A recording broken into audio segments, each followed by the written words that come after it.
It's all about the macro productions. What does the goddamn line say, Tony? Please do not use gendered language. Then what? I'll be arrested, put in airport jail? Look, you're going completely sideways, man. It's a big club, and you ain't in it. How dare you? Mr. Speaker, the President of the United States. I'm Chris Hansen with Dave on NBC. Jack Marius Tack Theratrix. Hi, I'm Spartacus. Jackson, Sacramento, he, him. Steven Seagal. Sex offender guy. I'm Keith Morris. This is Mumbai Gaddafi. I'm Rick James, bitch. Sorting through the lies. The hijacker's passport was found blocks from the World Trade Center crash site, if you can believe that. We cannot track $2.3 trillion in transactions. And uncovering the centuries-long plan for world domination. Learning about Cuba, having some food. Let's talk about Chinese people. Have you ever been in a Turkish prison? Swangles in Fort Lauderdale? I have sent 6 of my Libyan missiles to blow up the Sears hardware department. Nothing could be more fun than jumping off a cliff with 2 German bisexuals. Oh, you English are so superior, aren't you? Thank you, comrade. And now, macroaggressions. That's what assholes call it. With your host, Buddy, I don't know who you are, but you're about to get chlamydia. Charlie Robinson. Hey, Whitey, where's your hat? You want to drop the blame on Charlie and say it's all Charlie's fault. He was a retard. I get some goddamn diuretic.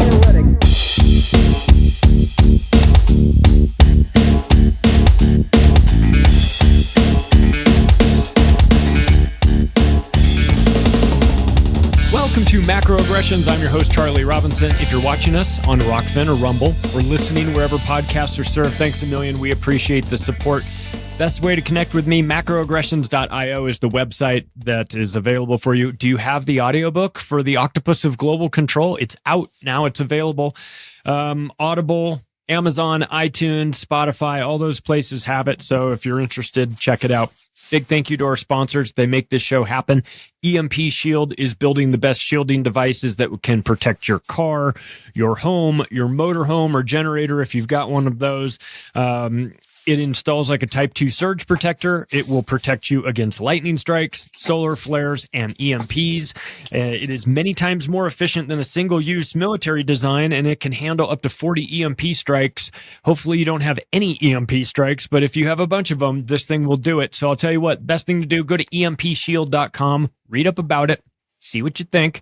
If you think it's something that's right for you, the discount code on your way out is macro. And also, thanks to our folks at Legal Shield, they've been doing this for half a century in the United States and Canada, and they'll get you access to an attorney in your area for a very, very reasonable price. $30 a month, $1 a day. That'll do it. They can help you with a variety of things. If you need legal documents created for you, if you need your last will and testament or a financial directive, medical power of attorney, all those things can be done in one stop to your local attorney if you are a member of Legal Shield. So I'll tell you the best thing to do on this. Go to the website, read up about it, see what you think. www.don'tgetpushedaround.com is the place to go. They built the site just for us. You can read up about that. If you're someone that runs a small business, they have an option for you. If you need Identity Shield, they have that. If you carry a gun, they have documentation for people that are gun owners that need it. So there's a lot going on. The best thing to do is just read up about it. Go to the website, don'tgetpushedaround.com. Okay, now that the business is out of the way, let's get weird, shall we? I've been excited for this one for a while. We're going to talk about all things Pilgrim related with William Ramsey. You can go check out William Ramsey Investigates, his podcast. William, good to see you. How are you? Good to see you as well. Thanks for the invite. Glad to be with you. Boy, man, this is one of those topics that this is the Pilgrim Society. Nobody really talks about it out in the general public. You don't hear about it on the nightly news, obviously. You don't even really hear about it too much in the conspiracy world, which is probably a sign that they're up to no good. If they've got nobody talking about them, that's the people that you want to talk about. Who is this? This is a group that's been called a lot of things. They've been called In America, they've been called the Eastern Establishment, the Anglo-American Establishment, the Money Trust. It's that Ivy League group on the northeastern part of the United States. Not limited there, of course, but that's kind of where it got its founding. You have done extensive work on this. This feels like a group that's dangerous in the sense that nobody knows who they are. It's like walking through the forest and you don't know to look down for rattlesnakes. Feels like a group of rattlesnakes to me. What have you found about this this group, the Pilgrim Society? A very well-connected, very important, and kind of behind-the-scenes group. I would say that they do not self-advertise, but they have really kind of been part of the ruling class here in the United States for over 100 years, but also involving the kind of royalty in the UK as well. And some of these people are hyper powerful, I would say. They're definitely Eastern Brahmins, kind of like what you said. But for a group that was kind of very, started only in 1902, the UK branch was started by a guy by the name of Sir Harry Britton. And then the New York branch followed on 1903 in January. So it hasn't been around that long, but the whole intent was really to foster Anglo-American relations. And there's been books on the subject and a lot of people talking about it. But this was something that started only as supposed to be a supper club, but it was probably the most sumptuous, like lavish supper club. Like these early meetings were held at the Waldorf Astoria Hotel on Fifth Avenue in Manhattan. So beyond really the exclusive beyond exclusive is how I would define it. And the names are people that are legendary in American finance. Jacob Schiff, who was not really an Anglo-American, but was invited, was at these early meetings. J.P. Morgan. Some of the early members were Arthur Conan Doyle, if you know his name. He was the guy who wrote the Sherlock Holmes book. So that's from the UK. Ambassadors. So ambassadors from the UK and the US become honorary members once you do that. So that usually your first speech is given at the Pilgrim Society. So every one of those have given, these speeches, but they're not televised. They're not public. There's no pictures very few pictures of these meetings as well. So it's very buttoned down, I would say. Yeah. But I wonder about this because whenever I start digging into things that are Anglo-American, I start British royal. It starts in Britain, maybe makes the transfer over to America, early 1900s, late 1800s. I start to think about the Round Table. I start to think of Cecil Rhodes and these guys. I start to think of Chatham House and Fabians and CFR and all these things that sort of maybe start over there in Europe and come over immediately to the U.S. and take on sort of a U.S. version of it. Is that kind of what we're seeing with the Pilgrims, that they're in that same vein of roundtable groups? I think so. I think it was started in kind of to be an exclusive club, and there were other Anglo-American clubs. There was something called like the Atlantic Council that were kind of competing, but this was supposed to be the more exclusive version of that. But like I said, it started in the UK and came to the US. So I think that, and there were arguments after World War I, before World War II, and there were like written articles like, is this an intelligence operation from the UK to the US? It's an influence operation, which if you look at it over the time, over a century, it's interesting because now and you can go to the website of the Pilgrim Society right now. Who's the main patron? It's King Charles III. So kind of let you know who's really, it's not somebody from the U.S. who's really kind of like the financier, I would say. Is this part of, the Round Table had this, we're just a bunch of, rich white guys, powerful white families in the UK and then we're kind of spreading out to the US.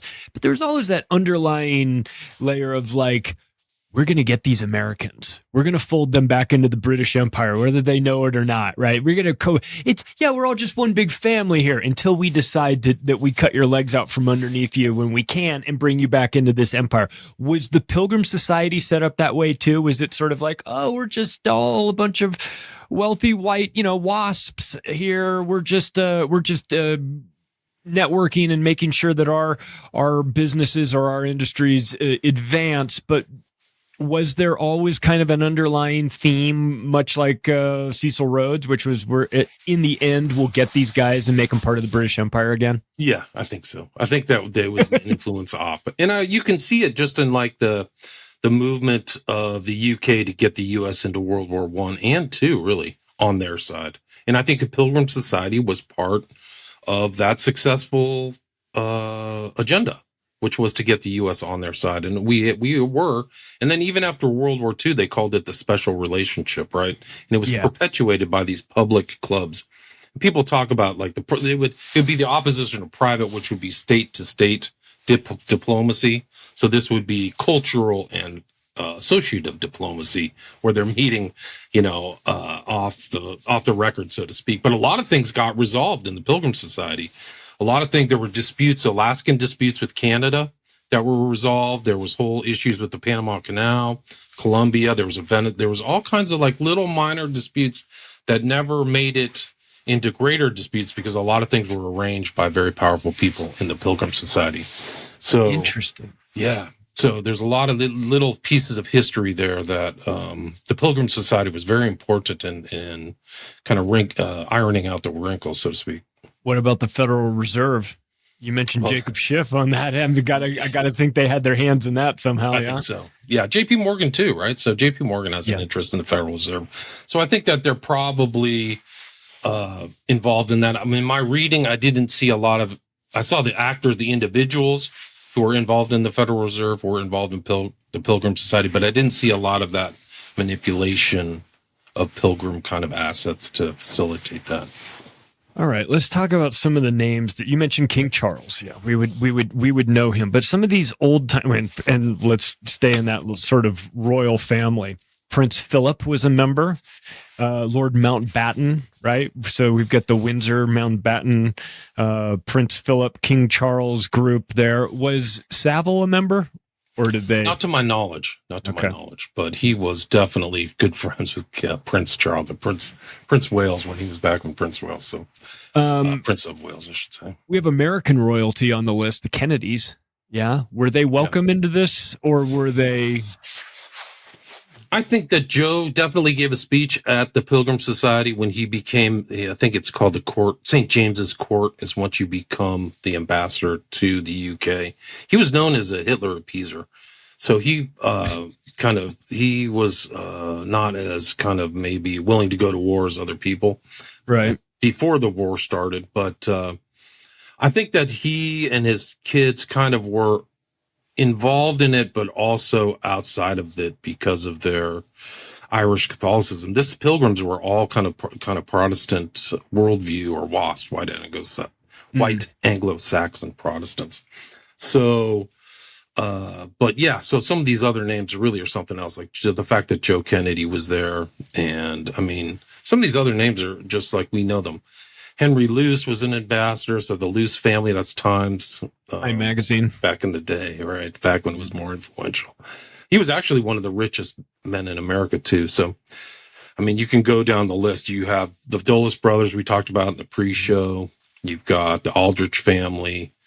You have Harriman family, right? His dad was like the kind of a railroad robber baron, and the son was something else. And then Kissinger, Elliot Richardson, Mellon, the Mellon banking family's involved, Rockefeller brothers, John and David, and John Hay Whitney, who was one of the richest people in America at the time, top 10. He was actually, he had his dad was Lincoln's, I think he was Lincoln's like Secretary of State, who was there when Lincoln got shot and actually tended to Lincoln as he was dying. But yeah, so Whitney was actually an heir to the Eli Whitney of the cotton gin, right? Cotton gin that allowed the seeds to be taken out of the cotton and allowed it to be processed like 50 times faster or something like that. So we've got American power, certainly American power after World War II in there with the Dulles brothers, Kissingers, Rockefellers, whatnot. Lord Carrington, I've got him on this list. Are you familiar with Lord Carrington? Not as much, no. Yeah. Just part of this British pedophile network of high-powered people that are compromised at the top. Lord Mountbatten was like an open and notorious boy, like a boy lover, like a teen boy lover. Yeah. It was back before TMZ and all of the all the gossip companies were out there promoting it. That back in his time, he just did it out in the public and nobody could say anything to him, I suppose. But so World War I kicks off. These guys, are they responsible for starting it? Are they responsible for ending it? Are they responsible for profiting from it? Like, what was the role of this group in World War I? Because we're talking about you said 1902 in Britain it started, 1903 in America. Now we're 10 years in, and then the Federal Reserve kicks off. We've got a world war starting. We've got a lot going on here, and as you mentioned, these are powerful people. So in the lead up to World War I, were these guys monkeying around with things? I think so. I think the British definitely were in New York and trying to get allies to always get America into the war. So how much of their involvement, I don't know offhand, but the U.S. really came into war with the sinking of the Lusitania. I think that was 1916 or something like that. So, but there was all kind of machinations and things going on, intel stuff, and trying to get really the public. And one of the aspects of the Pilgrim Society is not just the financial power, but the cultural power. These guys all had, Whitney and Luce and all these other characters had, media assets or newspapers, or Ox as well was the head of the, the number one paper in America, the New York Times. So these guys all could really shape public opinion. And that public opinion kind of, focus is consistent all the way up to the present day. And we can talk about some of those members who are in there now. But I think that the real goal, like one of the main goals, even for Churchill, who gave a speech at the Pilgrim Society in 1940 or 41, right before the real hostilities broke out. But he knew who he was talking to. Like, that's why he gave that speech. And you can read it online. It was like, hey guys, we're going to go to war. And he was kind of telling his American compatriots, like, get on board. And then I think it was 41. It was before December 7th, before the U.S. really declared war. But so I think that this group from the U.K. was always, they're really imperialists. Before World War I, before the British kind of declined after World War I and World War II, the beginnings of the Pilgrim Society had a lot of monarchical, imperial type characters who really believed in the British Empire, the sun never set on the British Empire. So they really believed in that. So I think they were trying to maintain that mentality. And they really had that sensibility, really, an elitist, Anglo-Saxon racial superiority. And I think that's kind of what binded them together. But yeah, so I think I couldn't find really any overt kind of World War I things about that, but I'm sure that a lot of these guys from the UK were trying to get the US into the war. There's no question about it. Yeah, and so as we move into the lead up to World War II, then we start to have the power of the media really ramp up, right? And these guys, as you mentioned, these guys control the media, right? So they control the messaging, which means they control the way the general public feels about things, or the way they vote about things, or at least how much the American politicians can get away with doing, because they feel they have the support of the general public, because the media has told them a certain version of events that makes them feel one way about things when it might not necessarily be the actual truth. But if you want to kick off World War II and you need to get the Americans involved, then you have to spin it in a way that definitely appeals to them. So these would be the guys that would know how to do it. Would this be the beginning of the mainstream media becoming diabolical in this country? I think so. I think it's the manipulation of that, like the human relations type, public relations stuff. A lot of these guys, so like I said, Ox, there was this guy Reed, who was also the head of the Herald Tribune in New York Times. This is back when the newspapers actually had a lot more kind of heft and were much more influential. That's where you got your information. So I think that it was part of it. It was part of the kind of Atlanticist push. It was this Pilgrim Society and all these characters and, the kind of royalty and the royal, and you see that a lot of heraldry is involved in this. A lot of people with landed titles from the UK kind of influencing there is some heraldry in the US. It's not as prevalent or meaningful and really hyper classist or class conscious UK, but you see a lot of these guys really kind of pulling the levers on the Americans.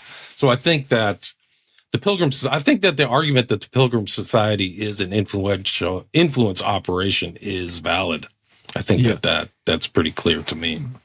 Would it be also as influential? Clearly, we have the media component, but do we have the universities as well? Because that seems like as much as the media sort of reinforces a thought process, the universities really get you when you're young and install a sense of the world in these kids and then send them out into the great unknown, thinking a certain way about how things work or who's in charge or, and when I think of the WASP establishment, I think of a lot of the Ivy League schools, maybe not all of them, but a few of them for sure. Was this part of their infiltration as well? No question. Because a lot of these guys I would say they were the Ivy League. Like, Whitney's built the biggest gymnasium at Yale University and was a member of Scroll Key. So he was networked. There was the three big secret societies at Yale or Skull and Bones, Scroll and Key, and that Wolf's Head or something like that. Yeah. So Whitney is part of that and a great benefactor for all these universities. And he's just one example. They literally had in the Pilgrim Society the grandson of the guy who started Brown University, like one of the Ivy League universities. So he's on their board. And a lot of the interlocking directorates and boards too. And much more so, maybe you would envision these kind of WASPs as Eastern elites and stuff, a lot of involvement in Hollywood, including Joe Kennedy, Whitney.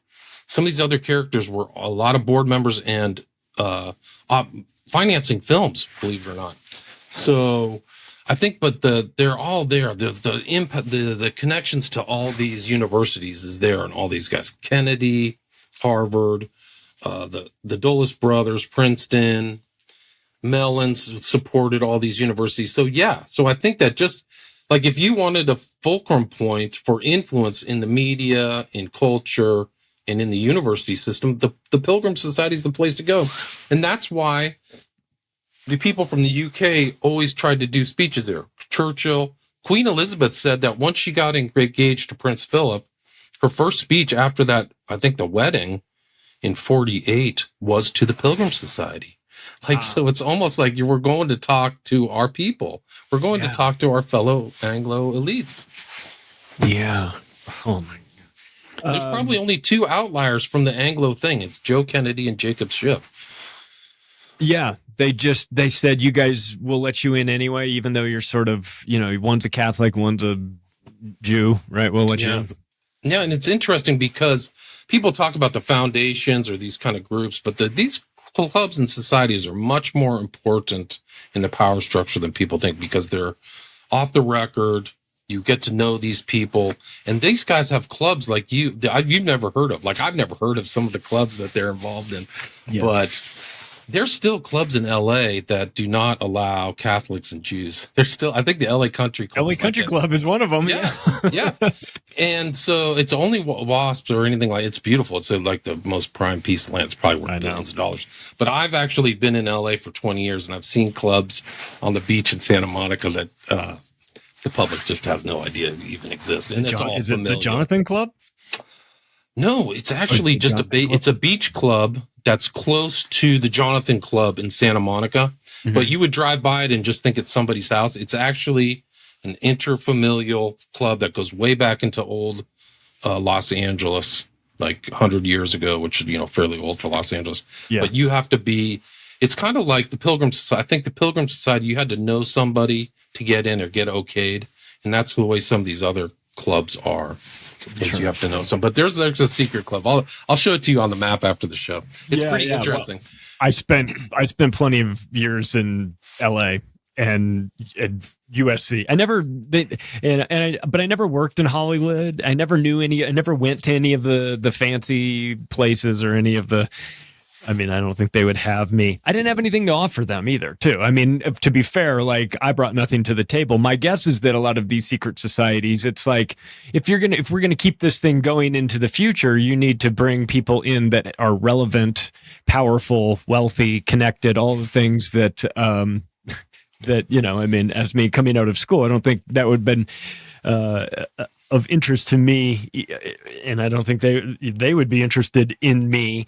But I do know that for some of my friends that went deeper into Hollywood, they went to parties that didn't get advertised. And people didn't talk about them, and so that there's a lot of that going on. It is a bit surprising, though, for me to hear that how involved the Pilgrims were in Hollywood, because that has.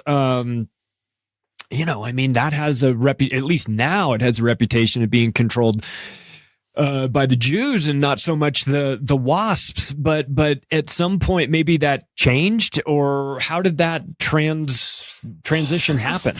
I think that there might be more mix. I mean, maybe the heads of the studios were all Jews, but some of these other, like Phil Fairbanks was an actor. I have him on my slides. He is a member of the Pilgrim Society and was very influential in kind of public relations type stuff, and also in the secret society is a member of the Knights of Malta, right? So right. There's pictures of him with the cape and all the regalia. Yeah. So I think that and even today, like a lot of those celebrities, they're not Jews, but they work within that system, I think. And so I think that maybe some of these other guys were like that as well. And I think that the CIA's got a hand in a lot of culture creation, and that CIA is really a front for these types of people in the Pilgrim Society. Like how do you want to operate? You want to get into the CIA. You're one of these families that know each other. And there's all kinds of weird interlocking, like the Bushes are families with the Scott, like literally before the English landed in New York, it was Dutch. And so all these Dutch families kind of, after the English kind of took over the empire, they kind of intertwined. So the Schuylers, if you saw Hamilton, the play or whatever, the musical, like the Schuyler sisters, they're like relatives to the Bushes and some of these other families. Like they all kind of interbred. So all those early names, Van Cortlandt and some of these other characters. How much, you mentioned the CIA, how much is the CIA involved in the Pilgrims? Because I mean, I've got the Dulles brothers are members, right? I mean, is this, and of course the Pilgrims were started 40, 50 years before the CIA came in, or OSS came into existence. But this, do you have to have connections to the Pilgrims to be a high-ranking CIA member? Does it help? Certainly can't hurt. Yeah. I would think that would be one of the components to kind of get ahead, is to actually do that. And there's always been a kind of a close intel organization or overlap between British intel and U.S. intel from the beginning, really since World War II. All the way back to Angleton and Philby and some of these other characters. We got trained. Fleming himself wrote the foundation for the CIA. All this stuff. So I think that if you want to get ahead, you try to join as many clubs. And there's a really good book about George Herbert Walker Bush, about his early life and all the clubs he was in, almost everything. Like he was like on part of this club network. He was very much networked with these clubs and some of these other guys too. I would assume Alan Dulles is the same, and some of these other characters, but they would all probably want to be part of the Pilgrim Society, I would say. And I couldn't find a full membership list. It's like some of the stuff leaks out of Bohemian Club or the Bohemian Grove. Bohemian Grove is actually an adjunct to the Bohemian Club in downtown San Francisco, next to the Olympic Club, right? So there's some hidden clubs in San Francisco too that the public doesn't really know about. But the Bohemian Club, sometimes that membership list gets leaked, so you can see who's in that. But I couldn't find a really good leaked membership list for the Pilgrim Society. I think it's what people who admitted to being part of it, but I don't know if I have the full list. That's when you've got a real strong network, right? When nobody knows who's in it because nobody will talk about it. It's that actually makes it a little bit more dangerous. It's like when everyone talks about Area 51, it's like, well, if everybody's heard of Area 51, how much secret stuff is really going on in there? If everybody's heard of Bilderberg, I get it. They're talking about a lot of things, but where Bilderberg's happening right now and in Spain. And so people know it's they know when they show up there. My guess is that the Pilgrims don't announce anything, right? And that these meetings are going on covertly. Are they still a thing? I mean, absolutely. They're still active. They still have very prominent members. And you can see them on their website. Like the patron is King Charles III. But it's not just him. It's just some of these other characters who are on there. They have really fascinating personal connections. And it also just shows I would say, a more UK-centric pilgrim society, which I think it always was. And I think this one guy, Lord Stirrup, you can look him up. He's literally a knight of the Round Table. Like, he's perpetuating the Round Table, among other honorifics or titles, like KG. He's the guardian of the British Empire, AFC, all this kind of stuff. But he is like also the Marshal of the Air Force. So he's part of if you go to the UK, they have their, Parliament broken into the House of Lords and the House of Commons. So he's one of these landed aristocrats that goes all the way back to William the Conqueror, 1066. So he's, you see these elites. Yeah. And so then you see the heraldry. I kind of got this Eyes Wide Shut vibe, because in the back of Eyes Wide Shut, which isn't really mentioned or anything, but there's all kinds of heraldry insignias in the back, and it goes all the way to the end scene with Tom Cruise, and I can't remember the actor's name now, but when they're at the pool table, there's heraldry in the back. And so all these guys that's an important component, is showing their familial bloodlines or their familial background through heraldry. And they take it seriously. Like, people who aren't part of it kind of look at it as some anachronism, but these guys take it very seriously. So if you have like two lions holding up the shield, that means you have more titles. But if you don't, it's almost like stolen valor in the military. If you don't have those and you haven't earned them, like, you're in real trouble. But which is why the king always has all his heraldry out, because he's got all of the symbols and all the lines. What is that? What do all the costumes mean? When I see William out there in his red outfit with the blue sash, that's kind of well known, right? It's kind of like a light blue sash. It's a very specific look. Clearly, it means something to them, and I can be dismissive of it and go, "Oh, it looks crazy," or or all you guys with your symbols, you put so much emphasis in it, and it all looks silly to me, right? And maybe it is silly to me, but it means something to them. What does it mean to them when they're dressed up in these outfits? Are they sending signals to everybody? Absolutely. They're inside symbols to each other within the royal kind of, or I would say the elite circles of the UK for sure. And I think that's common in many old European countries, with kind of like these old kind of king, queen, prince orders and stuff like that. So they're kind of saying, they're showing symbolically their status. He's showing himself as the Order of the Garter, right? Which is like some kind of he has this kind of like, he has the sash with this kind of diadem or hanging thing. That's what he is, like, as the Prince of Wales. I think he's the head of the Royal Order of the Garter, which is like you make these really secret, heavy-duty loyalty oaths to the king. And so I think, but all of those people in the status was barons, and I don't know, like, the whole social order for those guys, but they are definitely signaling to each other their status and importance within the kind of royal system. Yeah. And so if Charles is in charge, as he is, then that means that this thing is still cranking. So what is the point, I wonder, of the Pilgrim Society?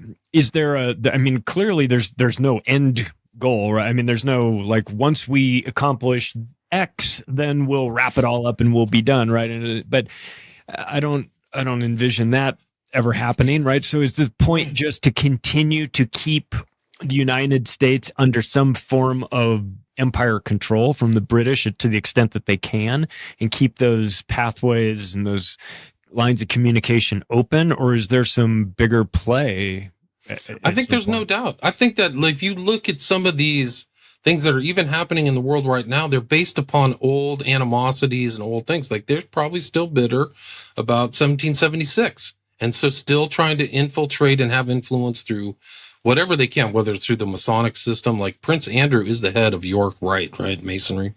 So, and I think this is just one lever. If you're looking kind of out, if you're a king, you know, this is another path of influence, of getting to know people and to kind of influencing your will upon people. And I don't think it'll ever stop, which is probably why King Charles III is still the patron. But he is acting like a king. Like Elizabeth was much more passive. I mean, imagine those 50 years of passivity. Charles is active. He is doing things. The Great Reset, right? I mean, This is an incredible event. It ties into the depopulation agenda, to all kinds of breakdowns of political groups all over the world, really. And he's part of it. And just like the carbon taxes and all this. And you don't know some of these other guys. Who else is involved in the Pilgrim Society? Is it Gore? Is it Carey too? Like probably, because they're probably all old money, you know, East Coast elite types, just like these guys. So I think that the Pilgrim Society is just part of that. It's part of that kind of push. And you know, King George has done the Great Reset. He's prorogued, which he's actually made kingly decisions within the last couple of years above anything that went in the Commons and what happened in the House of Lords. So he's acting like a king. And then he also, he did something called like Ars Communica, where if you have property that is lies fallows for a certain amount of time, it sheets back to the king. So he's literally like just sucking up property back to the royalty, the royal family. What is it, the Windsors or whatever they are now? They used to be the Saxe-Coburg-Gotha. But he's made some very, I would say, independent and differing things. I mean, this Schwab is a front for guys like King Charles. That's what Schwab is, not an independent. And same with Kissinger, was like a front for a lot of these guys. And these guys were kind of like their front men. So Kissinger was always kind of connected to these kind of guys with heraldry or a lot of money. They loved Kissinger because he protected their money. So when like things happened wrong in Chile for them and affected their property, Kissinger was the guy who would put things together along with the CIA and stuff to make sure that never happened, never happened. It never happened again, really. So that money stayed with, who's the copper baron down there who had his property taken by Allende? Yeah, exactly. Next thing you know, you're throwing people out of helicopters in order to establish order for the that was empire. The first September 11th was the Chile overthrow of Allende. Duly elected, kind of an interesting... It was an interesting election, but still he won. But he was overthrown September 11th, 1973. Interesting. I didn't realize it was September 11th. I did know that a lot of those guys, for it being the southern tip of South America, you might not think that it would have Vatican fingerprints all over it, but you would be wrong, right? Because we found Bergoglio involved in that. We found the Vatican, Knights of Malta type people crawling around, all this Operation Condor stuff. So would you... It's not a joke, Charlie. That's what's weird is like you think these kind of knighthoods are some, past thing. A lot of these guys really are Knights of Malta. They think of themselves as knights, just like this guy who's running the Pilgrim Society now, whatever his name is, Lord Stirrup. He's a knight. He thinks of himself as a knight among knights and a supporter of the king. So... that's the whole thing. And some of these Catholics too, man, they're dead serious.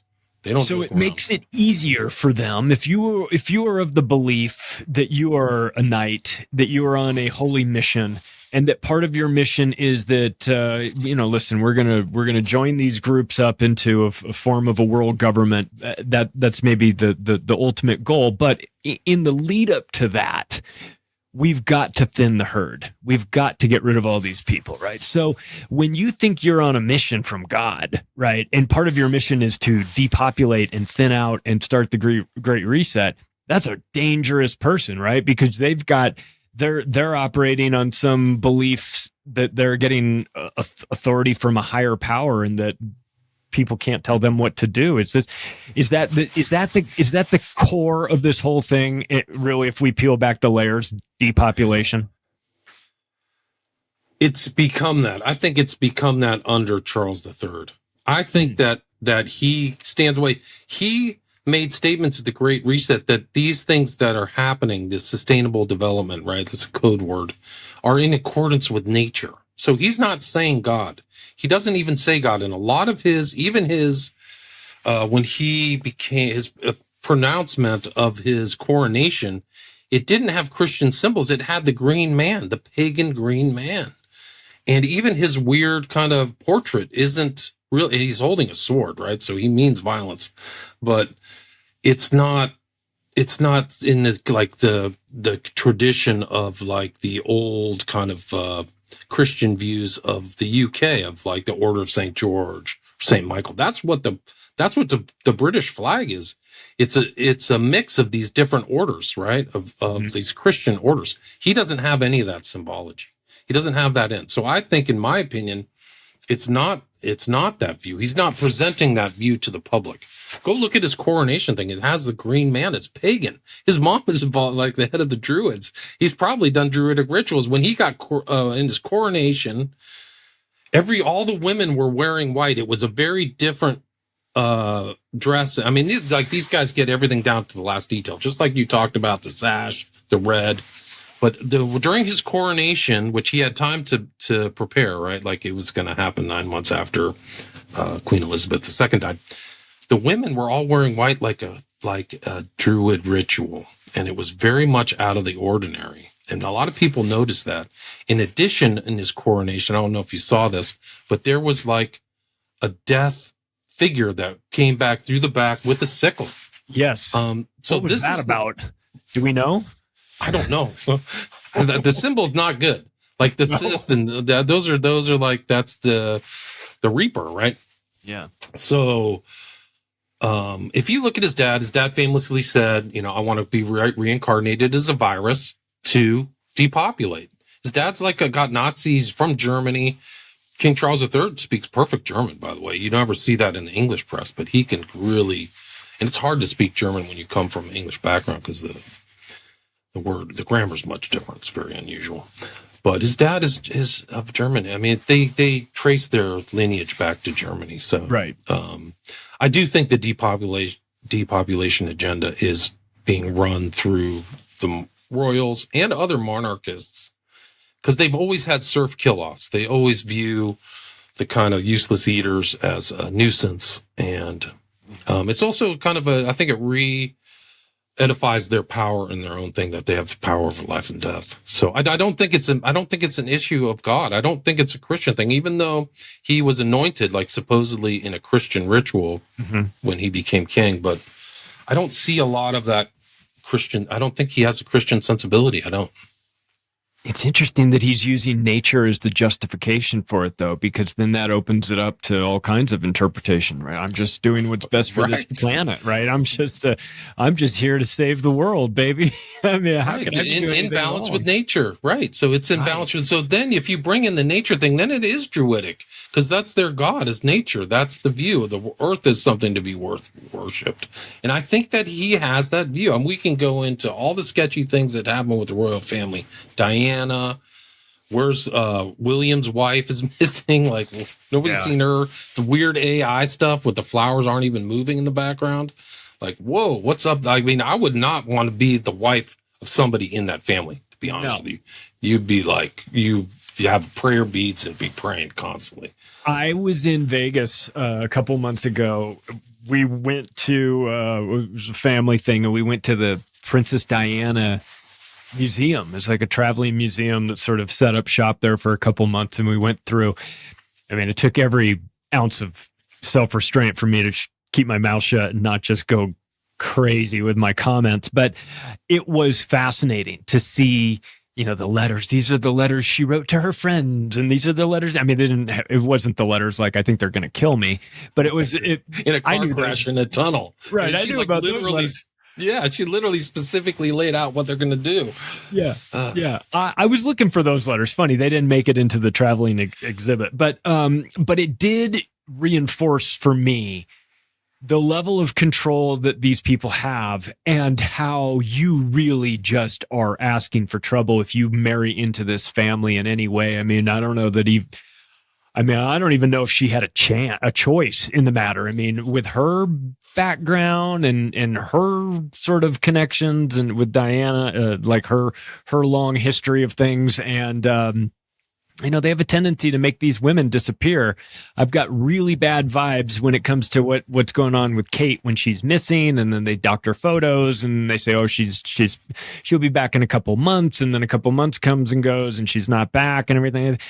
I mean, the Royals have solved a lot of problems the old-fashioned way. I get bad feelings about this, about where this is going. But can you be King Charles with questions moving forward about what happened to your daughter-in-law who just up and vanished, right? I mean, at some point you have to give an explanation, and AI ain't going to cut it, right? No, I think they do. But I think if you're the king and you've been waiting for that throne for so long and you get the opportunity, maybe that's it. Like, oh, Dad, I'm having problems with my wife. Well, I had problems with mine too. You know what I mean? I don't know what the conversation's like, but I know that they have very loyal servants that, it's a symbiotic thing. Like the royals have so many people underneath them.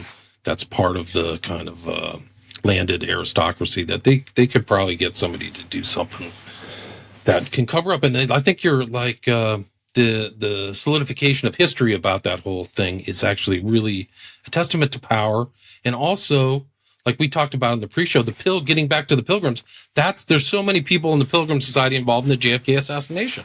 I mean, one of the obvious one is obviously Allen Dulles, but so many of these guys had connections.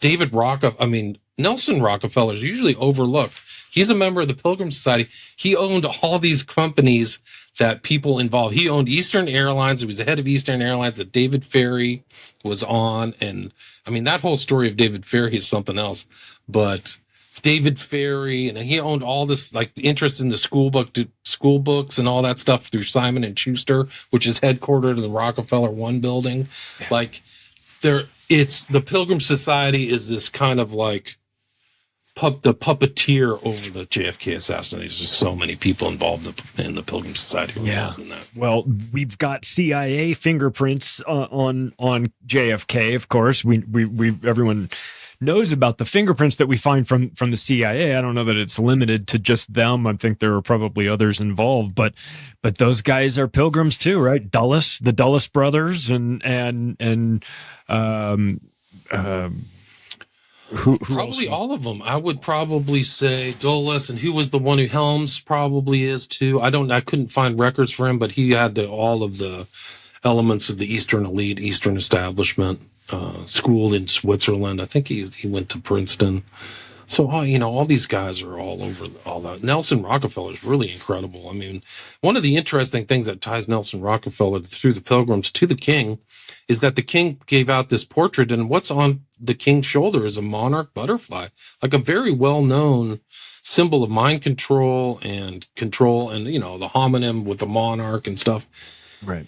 And just shows like how much they're involved in public relations. This one guy who's on in the Pilgrim Society right now, who's a dual citizen, right? Dual citizen of the UK and the US, is Robert Worcester, Worcester, not the British Empire. All he did is public relations. But Nelson Rockefeller was kind of at the inception. He was involved at the very inception, not just with Allen Dulles. Not just Allen Dulles was involved, he was, but Nelson Rockefeller was very much involved at the beginning of MK Ultra and okayed a lot of that stuff after World War II. So a lot of those guys knew these. I mean, it's hard to find evidence of that as well, but a lot of these guys knew about mind control, and you kind of wonder how much cross-fertilization took place for the Atlanticists to know all this stuff. I would assume they're very well known because there's a lot of kind of MK kind of doctors. One guy's name was Sargent. They're actually putting a book about him right now, who was kind of like the UK's Ewan Cameron, if you've heard that story of Ewan Cameron in Canada, McGill. So I think that a lot of they know social behavioral psychology, and I think that's really one of the very important components of being one of these royals is really controlling your population through psychology and through behavioral science or whatever they called it at any given time. Would Tavistock then, by default, play a role in this? I would think. I would think so. Absolutely. With, crossovers and cross-fertilization and all these things. Like, I think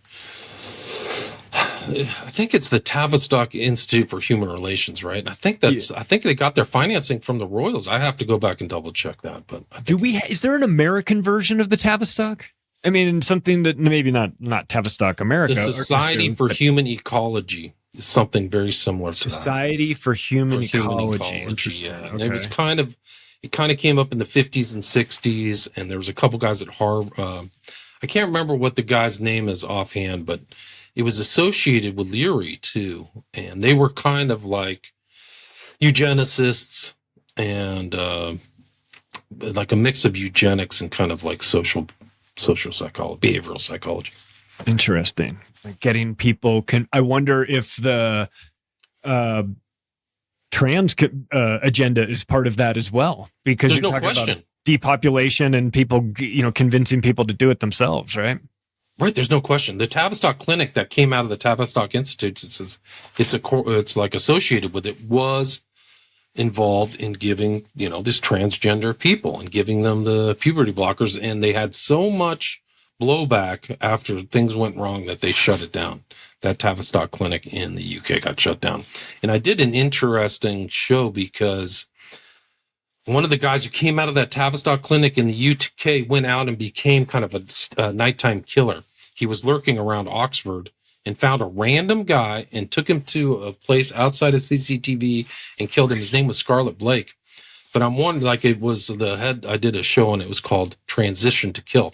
Is this transitioning process making people violent? Because they just had one guy who was, I would call him a man who thinks he's a woman, who stabbed like 4 little kids. And they're always really angry. And so, what are these kind of hormonal changes that people aren't used to doing to the mind and body of people? Like, is it making them violent? I think that's an important question. Well, you've done a lot of work on serial killers. No question.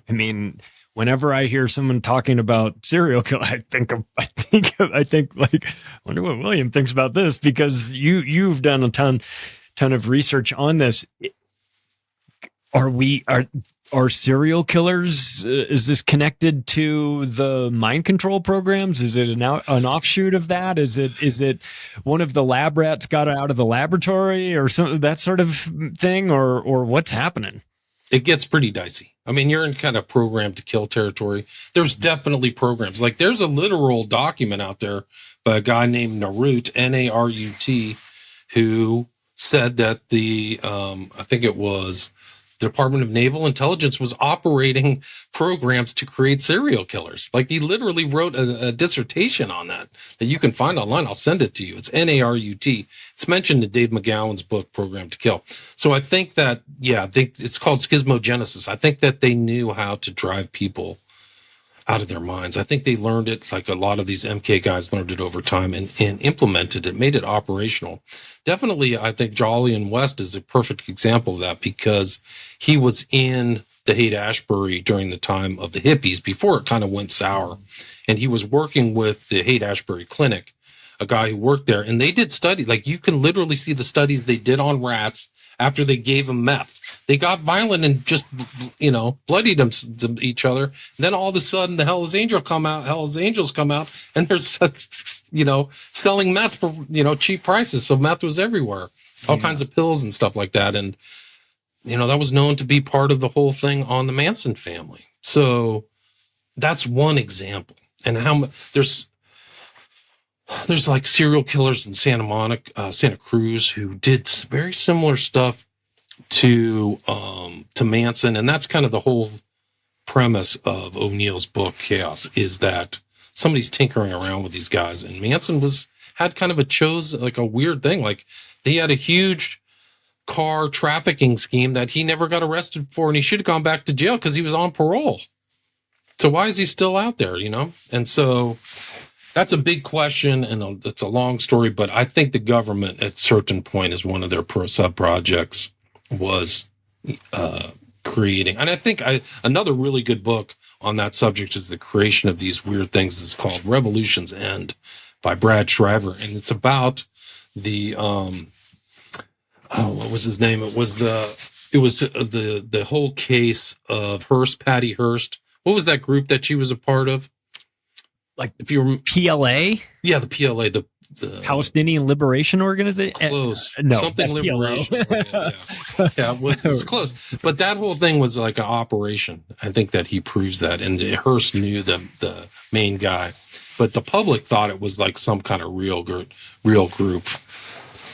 But yeah, so I think that the government has been involved in some very, very dark stuff that the public doesn't know. I'm sure that we can get into they've been hypnotizing people. A lot of those guys, the 60s patsies for the killings, it's not believable, but they were almost all hypnotized. James Earl Ray, Surian, and Lee Harvey Oswald was involved in that. So This was at that time when you've got Timothy Leary and The Summer of Love and Cooking Up Acid and that really kind of weird time that overlap, the Hells Angels protecting, running security for the Rolling Stones at Altamont, and that back when they had sort of like a good PR before the PR went bad on the Hells Angels, and next thing you know, they're running crystal meth up and down the West Coast, or I guess really nationwide. But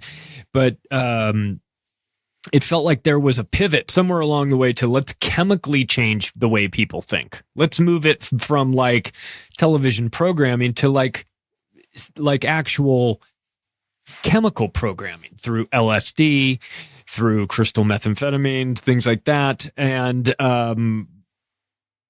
everywhere I look, when I see that, I find the government's involvement in it, right? So they're creating serial killers. Or they're tinkering around with people's trying to create Manchurian candidates, right? And I mean, I would think it would be very helpful if you're a government and you could create somebody who forgets that he's a killer. Yeah, I think so. And I think that the heightened thing of the meth coincided with this kind of surge in serial killings in the 70s and 80s. So maybe a lot of those guys were doing drugs that people overlooked, that they were doing meth. I don't know. But it was the Symbionese Liberation Organization that was totally government created. It's probably part of Operation Chaos, just like Manson. But that was, I think, 1974. So, but I think the government was involved in some very dark stuff that went operational. I think that the Dead is probably operational. It's been... There's like a guy, their manager, has ties to British intelligence.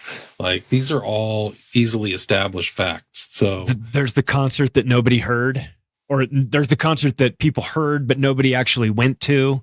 And I've there's a really unusual one. People say, oh, "Did you ever go to this show, this Dead show?" And everyone's like, "Yeah, I went to it." And like, "No, you didn't. We just they put it out into people." I'll have to send you the link to it. It's I didn't know that. It's a wild story. You get Bob Weir talking about it at, God, I want to say he was at Bohemian Grove talking probably. About it. He either was at Bohemian Grove or no, he might have been on a stage for this one. Either way, they're talking about the show that never happened.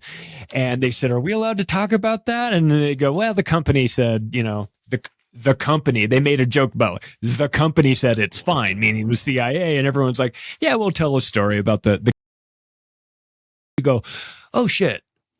That explains why the Grateful Dead never got rolled on the road for having tour buses filled with God knows what." And I mean, because everybody knew, if you want to go bust a bunch of people for drugs, everybody knows go to the Grateful Dead parking lot. I mean, duh. I've been in enough of them to know firsthand experience what's going on there. If I know, it's an open like a drug bazaar. Like, yes, everybody's like, hey, people walk around. Do you want meth? Do you want nitrous, whatever? You want a veggie sandwich out of the trunk of this guy's car? Whatever you want, we got it. But it all felt very, I don't know. The more I look back on this, the music industry, the 60s, that once the chemicals started to get introduced, Timothy, Larry, Ken Kesey, all these guys, they start to go, oh, I don't know if I really love the direction that was going. It felt very made to happen. I don't, very inauthentic. Yeah. And I feel that way now. Back in the day, I didn't know about that, what I know today, but clearly the dead were thinking about that. The dead were thinking about how can we get people to come back and keep watching the shows. They actually, created this kind of deadhead thing. They wanted that to happen. That was not a mistake. It's hard to believe. It wasn't something that just happened at a happenstance. They were thinking on those levels. They should teach that at MBA courses then, because the way the Grateful Dead ran that business model, they gave away the razors and sold them the razor blades. I mean, they let everybody tape the shows and let that have an underground market of all the, you can get this cassette of this show from, 73 in Belgium or someplace, that became a huge marketing driver. I don't remember the Grateful Dead ever having to take out ads to advertise that they're coming to town, right? Everybody knew. Everyone was coming from the previous town to the new town along with the Dead. So it was like a big, they were marketing geniuses, I would say. Might have had some help. I would say so too. Yeah. Brilliant. They've sold out every venue. Like all their venues were filled too. Like they didn't really have a problem selling tickets. So that just goes back to like all these guys in the Pilgrim Society. And there's a lot I forgot what his name was. The guy who was creating acid had like a old, family name. Like he was from kind of an old American Brahmin family, but there's like very strange things, but people need to be aware because it's still happening today. Some people are getting puppeteered and come from these old kind of groups. So, well, I knew I needed to have you on to talk about the Pilgrims because it's one of those groups that nobody knows enough about, and that I think. I don't know. That makes me want to know more. When nobody's talking about them, that makes me think that that's probably the group that we should be talking about. What are you working on? What's in the future for you? What are your projects? Just kind of working on my podcast. I'm over 1,200 episodes, so people can find maybe a lot of the stuff that we talked about on there, the dead, serial killers, and things like that. That's what William Ramsey Investigates. Probably got another couple interesting books coming out soon. Well, better edited than my last ones, but I just keep doing shows. I've got you can watch my 5 documentaries on Patreon, and I've got 5 books you can find on Amazon. But there's always too much more to research. And if people want to go down and, like you said, pull the thread, go look at the current site of the Pilgrim Society and look at some of these people. Like some of these people are overlapping with the Pilgrim Society, Intel, the Wellcome Trust. Her name was Baroness Manningham Buller.